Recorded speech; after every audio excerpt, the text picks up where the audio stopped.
सेब ले जाता हूँ। तुम मुझे खरीदोगे इतने पैसों में? कौन बोला? अबे ये भी नजर नहीं आता? मैं बोला, अपनी औकात देखी है? मुझे खरीदोगे, और वो भी रमजान में?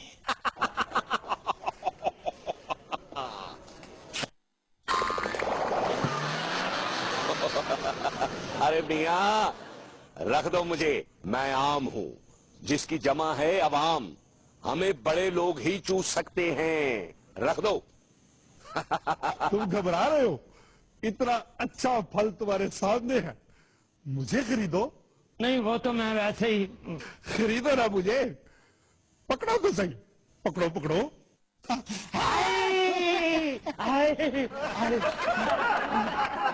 जी क्या चाहिए आपको? मुझे 50 रुपए का फल खरीदना है।